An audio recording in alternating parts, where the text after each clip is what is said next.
श्रीराम श्रीराम श्रीराम श्रीराम श्रीराम श्रीराम श्रीराम श्रीराम श्रीराम श्रीराम श्रीराम श्रीराम वक्रतुंड महाकाय सूर्यकोटि समप्रभ निर्विघ्नं कुरु मे देव सर्वकार्येषु सर्वदा। गुरुर्ब्रह्मा गुरुर्विष्णुः गुरुर्देवो महेश्वरः गुरुसाक्षात् परब्रह्म तस्मै श्री गुरवे नमः। मूकं करोति वाचालं पङ्गुं लङ्घयते गिरिं यत्कृपात्तमहं वन्दे परमानंदमाधवम्।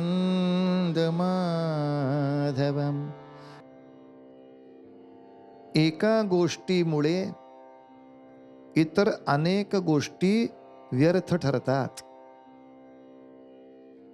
एका छोट्या गोष्टीमुळे इतर अनेक मोठ्या गोष्टी व्यर्थ ठरतात. उदाहरणार्थ, जर कोणी वर संशोधन करण्यासाठी घरी आलं आणि प्रश्न विचारले की हा जो पतिदेव आहे, ज्याला पती करायचा आहे, याला व्यवस्थित नोकरी पगार आहे ना? लाख रुपये पगार आहे, वा उत्तम. याला घरदार चांगला आहे ना?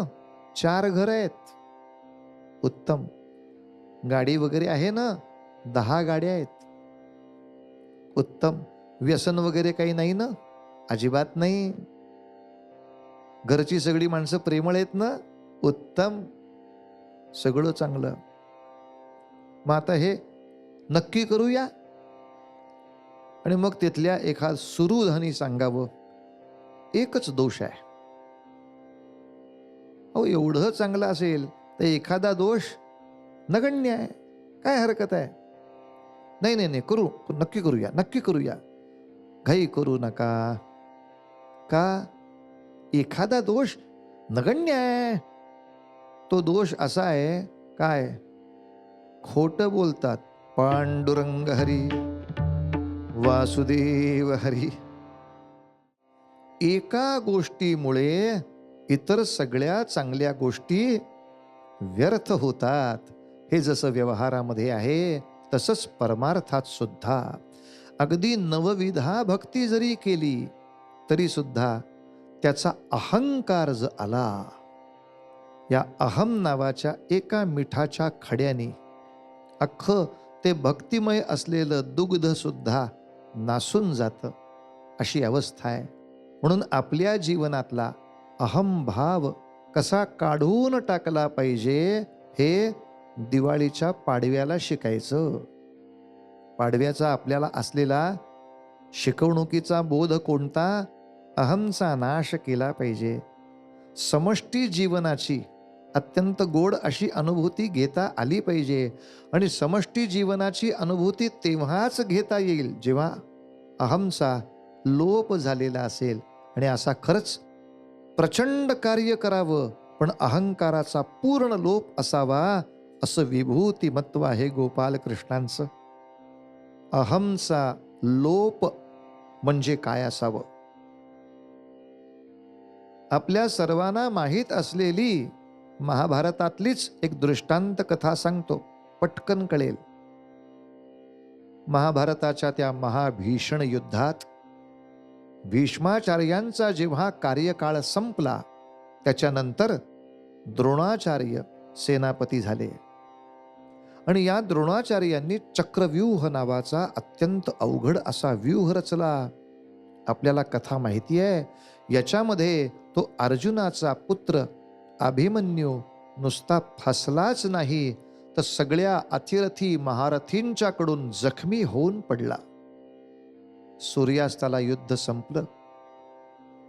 तसं अभिमन्यू का परत आला नाही, याच्या शोधासाठी सगळे फिरत होते. तेव्हा रणभूमीवर घायाळ पडलेला अभिमन्यू दिसला.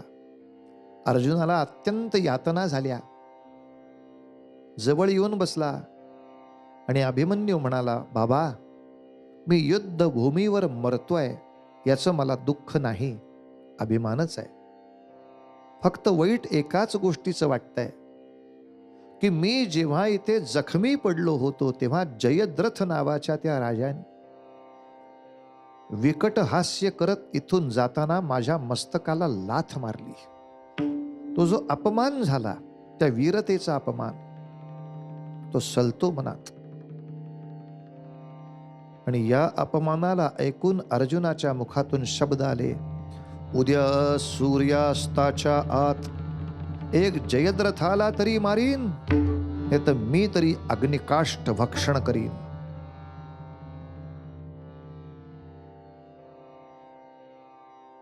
कृष्णाने डोक्याला हात लावला. यातलं अर्धच म्हणता येत नाही का हो? आता नाही झालं तर मीच अग्निकाष्ठ भक्षण करीन अशी तुम्हीच प्रतिज्ञा उच्चारल्यावर अर्जुनाच्या मृत्यूची वाटच सोपी झाली. उद्या सूर्यास्तापर्यंत जयद्रथ रणांगणावर आणलाच नाही की काही त्रास न होता अर्जुनाचा मृत्यू. तुम्ही आपल्या हाताने आपले मृत्यू शत्रूच्या हातात देताय. पण काळजी भगवंताला. अभिमन्यूची उत्तरक्रिया वगैरे सर्व काही यथास्थित केलं, पण अर्जुन असा तळमळतोय, काय करू काय करू. युद्धाला निघण्यापूर्वी गोपालकृष्णांनी विचारलं, अर्जुना, समजा जयद्रथ दिसला, कसा माराल? कसा म्हणजे असा बाण घेईन, असा धनुष्याला लावीन, अर्धचंद्राकृती असा बाण त्याच्या बरोबर गळ्याचा नेम धरीन, 60 दिवशी जो बाण सोडीन, मस्तक उडवून लावीन. तरी मारायचंच आहे आपण.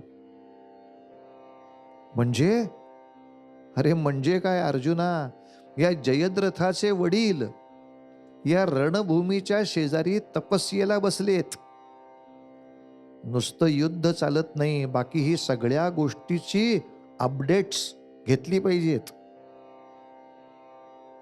याचे वडील तिथे तपस्येला बसलेत आणि त्यांनी आशीर्वाद असा प्राप्त करून घेतलाय, जो कोणी जयद्रथाचं मस्तक जमिनीवर पाडेल तो भस्म होऊन मरेल. आता काय करणार आहे सांग? अग्निकाष्ठाची गरजच नाहीये. तू जयद्रथाच्या गळ्यावर बाण मारलास, जयद्रथाचं मस्तक जमिनीवर पडलं, अर्जुनाची समाप्ती. आता कृष्णा काय करू रे, ही इतकं उशिरा विचारतात होय? जयद्रथाला मारीन ही प्रतिज्ञा घेतल्याबरोबरच जयद्रथाचा सगळा इतिहास भूगोल अभ्यासायला नको? हा कोण आहे, कोणाचा मुलगा आहे, कोणाचा पुतण्या आहे, कोणाचा काका आहे, कोणाचा मामा आहे, याच्यासाठी कोण काय करत आहे? बुद्धिबळाची एक खेळी खेळायला त्या समोरच्या प्याद्याच्या आसपासची सगळी प्यादी बघावी लागतात, नाही का? कृष्णा, अरे सांग रे, काय करायचं? एकच उपाय आहे. त्याचे वडील कुठे बसलेत ते तुला सांगतो. तू बाण असा मारायचास की जयद्रथाचं मस्तक उडलं पाहिजे आणि ते त्याच्या वडिलांच्या मांडीत जाऊन पडलं पाहिजे. म्हणजे त्यांच्या अटीतनं तू मोकळा झालास. तुझ्यामुळे जमिनीवर पडलं का? मांडीत पडलं. तू भस्म होत नाहीस. आणि मग पुढे काय होईल? अरे पुढे काय व्हायचं आहे? हे अचानक काय मांडीत येऊन पडलं हे बघण्यासाठी वडील उठून उभे राहतील. त्यांच्या हातनं तो खाली पडेल, भस्म. म्हणजे एकाच वेळेला सगळी संकट जातात का नाही? तेव्हा शक्ती बरोबर युक्तीनं काम कर रे बाबा, युक्तीनं काम कर. आणि असं सांगून तो रथ त्या रणभूमीवर नेला. पण कौरवांना ही सुवर्ण संधी होती. त्यांनी रणांगणावर जयद्रथाला आणलाच नाही. तरी गोपालकृष्ण सगळ्या युद्धातल्या वाटा इकडून तिकडून रथ फिरवत होते. कुठल्या दिशेनं जयद्रथ ठेवलाय बघूया. त्यांना कळलं कौरव काही इतके वेडे नाही. तो त्यांनी पूर्ण लपवलाय त्याला. अर्जुना जर का मोहरा मारणार असेल ते कशाला हातची संधी घालवतील? अब कुछ नहीं हो सकता. सुदर्शन चक्राला आज्ञा केली, चला म्हणले लाइटिंग बदला, प्रकाश योजनेत फरक द्या. पर्यायच नव्हता दुसरा काही. सुदर्शन चक्र गर गर गर गर गर गर गर गर गर गर गर वरती गेलं. सूर्याच्या आड आल्यामुळे अंधुक सगळा प्रकाश दिसायला लागला. सगळ्यांची कल्पना झाला सूर्यास्त, युद्ध संपलं. त्या दिवशीचं युद्ध संपल्यावर कौरवांच्या सैन्यात जो जल्लोष, मेला अर्जुन, आता मेला अर्जुन. आणि पांडवांच्या सैन्यात सगळे चिता तयार करतायत. अर्जुनाने व्रतस्थ कपडे अंगावर घातलेले. धर्मराज ते दृश्य बघूच शकत नाहीत म्हणून आपल्या शिबिरामध्ये शोकमग्न बसलेले. गोपालकृष्ण किंग कर्तव्य मूढ बघतच थांबले. चालू दे चालू दे. पण कृष्णांचं लक्ष ते चितेकडे नाहीये.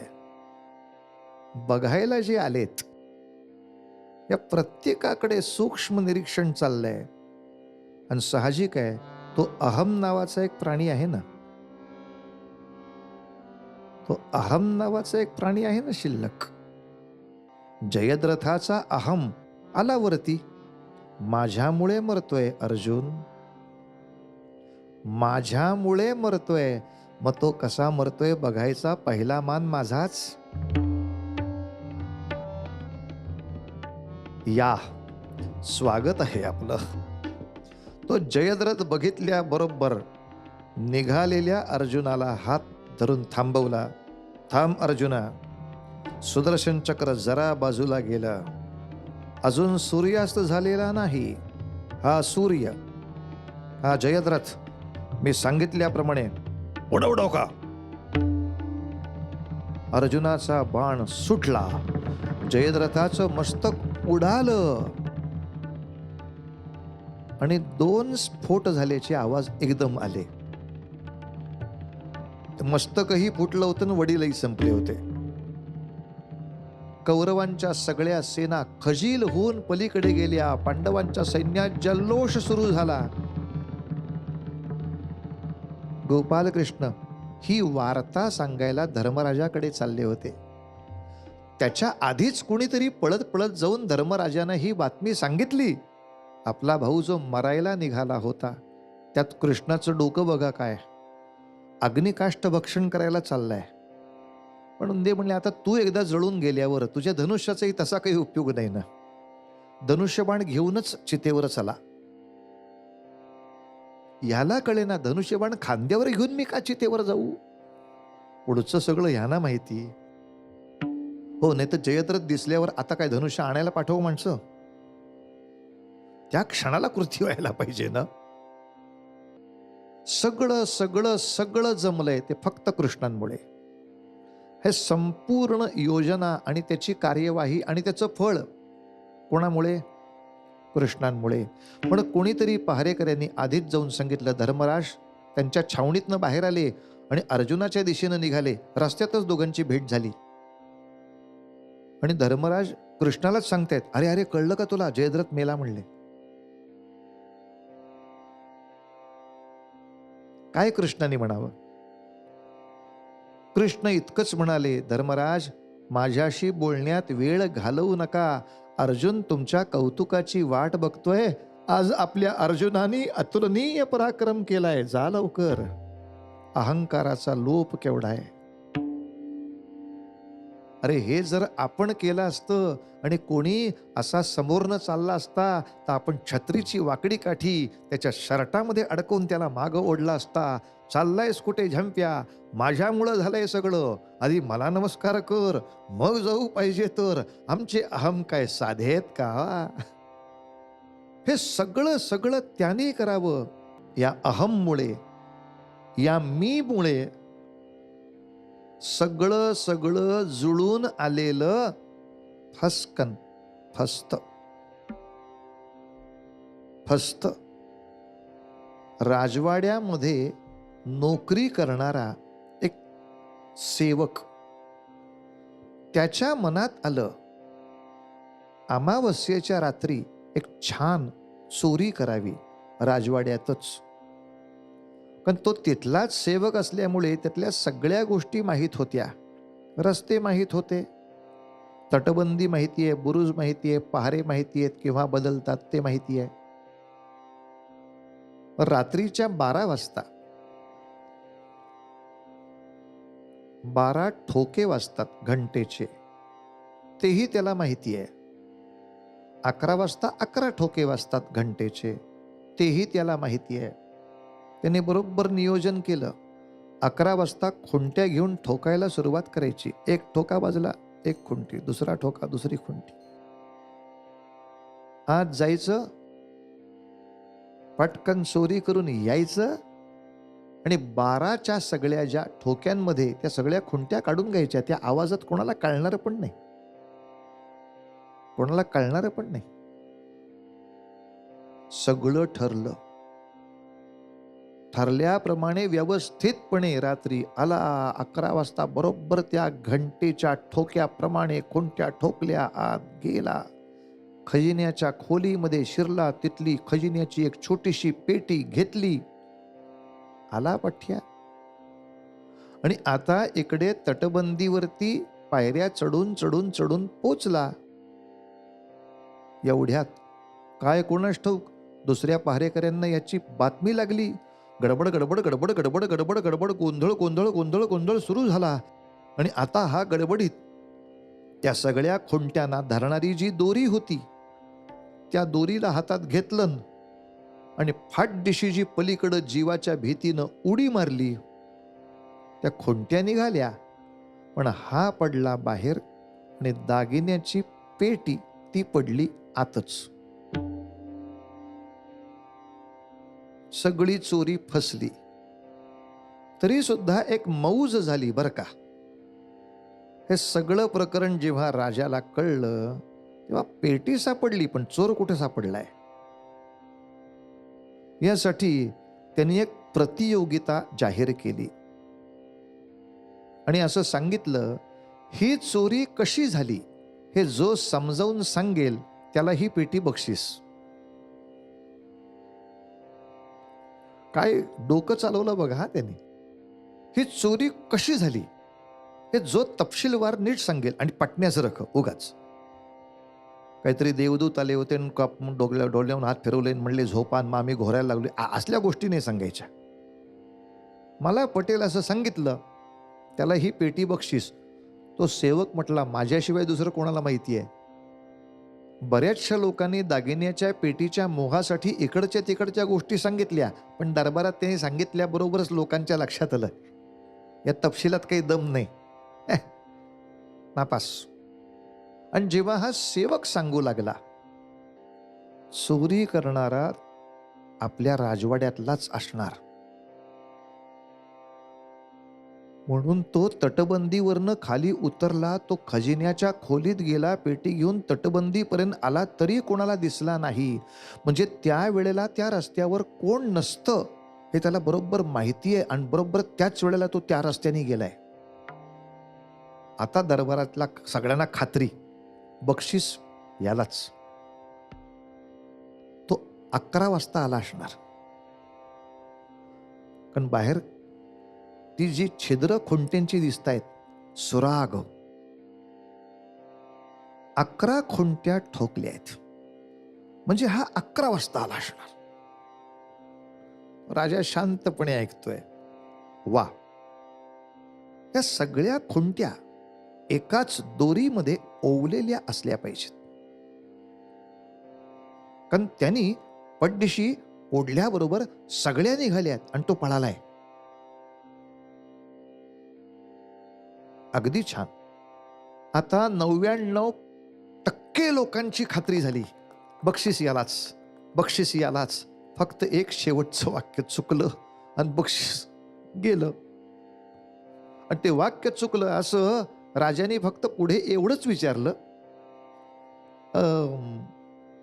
12चे ठोके जर वाजणार होते तर मग एक एक खुंटी काढून तो शांतपणे जाऊ शकला असता ना. पळापळ करायचं काय कारण आहे?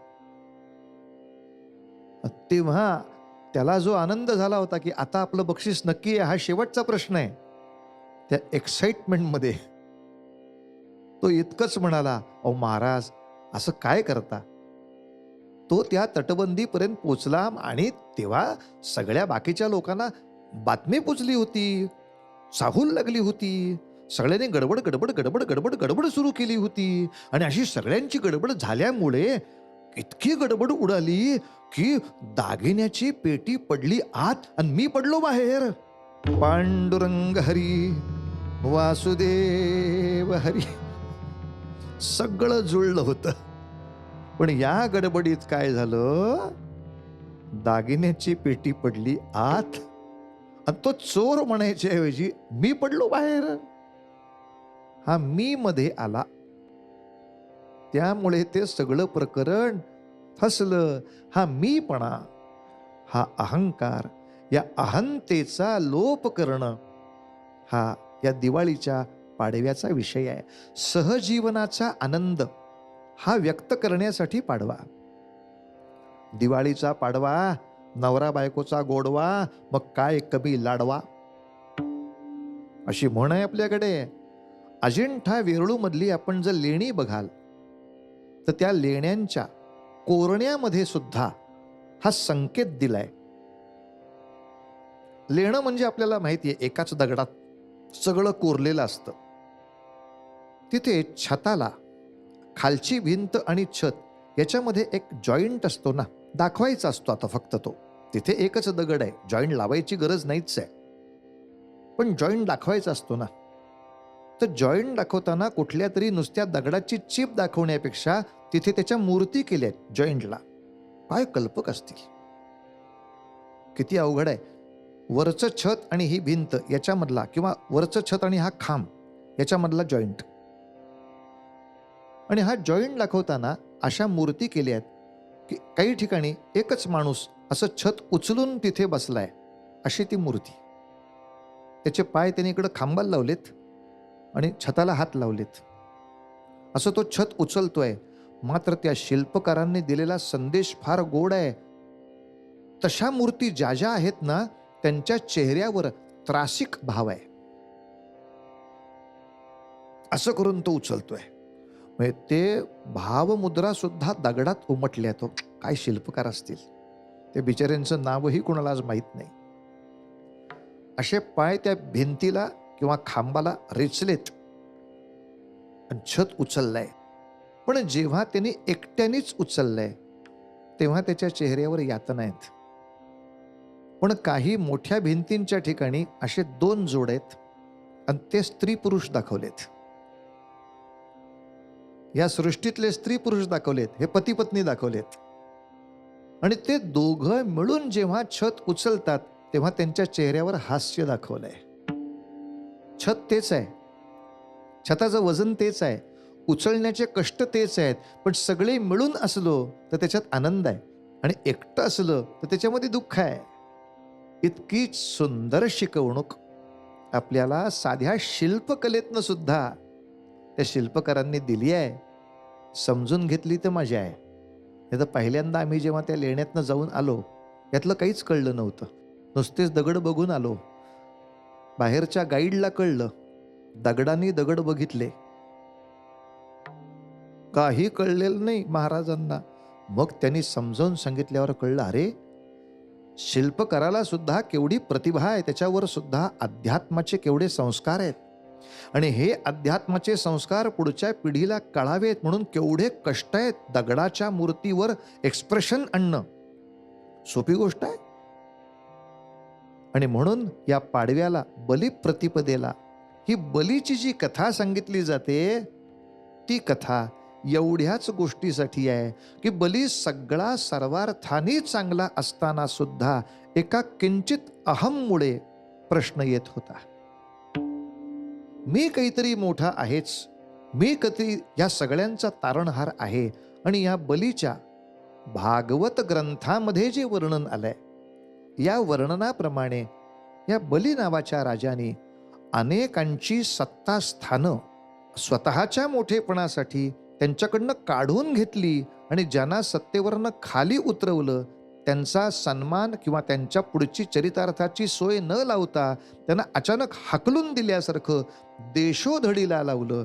असं थोडंसं अहमपणा, मीपणा, मी मोठा आहे, माझ्या विरोधात गेलास, सत्ता गेली, जा अरण्यात, अशा तऱ्हेच्या काही महत्वाच्या सत्तेच्या जागा जेव्हा त्यांनी बळकवायला सुरुवात केली तेव्हा मात्र या बलीच्या या आसुरी भावाला, असुरी भाव या शब्दाचा अर्थच हा, असुषु रमन्ते इति आसुरः, असु नाम इंद्रियाणी, इंद्रिय सुखामध्ये जो जास्तीत जास्त रममान राहतो त्याला असुर असं म्हणतात. असुषु रमन्ते. आता त्याचा अहंकार हे त्याच्या बुद्धीचं एक प्रकारचं वेगळं इंद्रिय.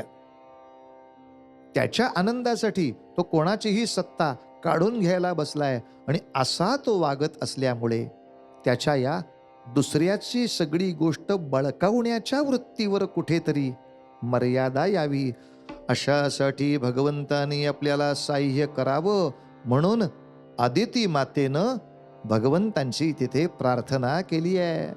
वेतारी प्रखर तेजो बन तेजो बन तेजो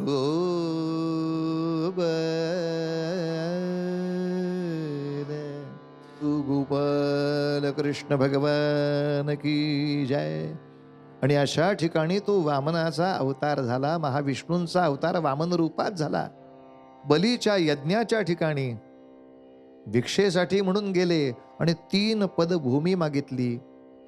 2 पदामध्ये सगळं ब्रह्मांड व्यापून टाकलं आणि 3रा पाय आता कुठे ठेवू असा प्रश्न जेव्हा आला तेव्हा बलीला आत्तापर्यंत झालेल्या अहंकारातून आपली काय चूक झाली याची उपरती झाली.